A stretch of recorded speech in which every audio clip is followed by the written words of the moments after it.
Hi guys, അങ്ങനെ നമ്മൾ നാട്ടിലെത്തിയിട്ടുണ്ട്. നാട്ടിലെത്തിയതിന്റെ main ഉദ്ദേശം താലെടുക്കുക. ഞാൻ എൻ്റെ ജീവിതത്തിൽ ആദ്യമായിട്ടാണ് താലെടുക്കാൻ പോകുന്നത്. നാടെന്ന് പറയുമ്പോൾ ഇതെന്റെ സ്വന്തം നാടല്ല കേട്ടോ, എൻ്റെ ഭാവി ഭർത്താവിന്റെ നാടാണ്. ഒരു 3 മണിയൊക്കെ കഴിഞ്ഞ് മുല്ലപ്പൂ മേടിക്കാൻ ഇറങ്ങി. മുല്ലപ്പൂ ആണെങ്കിൽ എവിടെയും കിട്ടാനില്ല. പിന്നെ അമ്പലത്തിന്റെ അടുത്ത് വന്നപ്പോഴാണ് മുല്ലപ്പൂ കുറച്ചേലും കിട്ടിയത്. അങ്ങനെ മുല്ലപ്പൂ ഒക്കെ മേടിച്ചു. ഇനി നമുക്ക് നേരെ വീട്ടിലേക്ക് പോവാം. മുല്ലപ്പൂ ഒക്കെ മേടിച്ചു വന്നിട്ട് സമയം പോയതേ അറിഞ്ഞില്ല. ഒരുങ്ങി ഇങ്ങനെ നിൽക്കായിരുന്നു. ആദ്യത്തെ താലല്ലേ, അപ്പൊ അടിപൊളിയായിട്ട് ഒരുങ്ങണ്ടേ.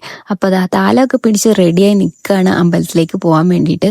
ഇപ്പൊ എന്റെ പുറകെ വന്ന് സംസാരിക്കുന്ന അമ്മയില്ലേ, ആ അമ്മയാണ് എനിക്ക് താലം ഒരുക്കി തന്നത് ട്ടാ. ഇതൊക്കെ ഞാൻ എന്റെ ജീവിതത്തിൽ ആദ്യമായിട്ട് എക്സ്പീരിയൻസ് ചെയ്യുന്ന കാര്യങ്ങളാണ്. നിങ്ങളുടെ നാട്ടിലും ഇതുപോലെയൊക്കെ ഉണ്ടെന്ന് കമന്റ് ചെയ്യാൻ മറക്കണ്ട. ചെപ്പാട് വന്ന് താലമൊക്കെ പൂജിച്ച് ഞങ്ങളൊരു 7 മണിയായപ്പോഴത്തേക്കും അമ്പലത്തിലേക്ക് ഇറങ്ങുന്നതാണ് കേട്ടോ നിങ്ങളിപ്പോ കാണുന്നത്. ആദ്യമായിട്ട് താലം എടുക്കുന്നതുകൊണ്ട് തന്നെ താലം പൂജിച്ചിരുന്ന വീഡിയോസ് ഒന്നും എനിക്ക് എടുക്കാൻ പറ്റിയിട്ടുണ്ടായിരുന്നില്ല. എല്ലാവരും ക്യൂരിയോസിറ്റിയോട് നോക്കിയിരിക്കുമായിരുന്നു, അതുകൊണ്ടാണ് വീഡിയോ എടുക്കാൻ പറ്റാതെ.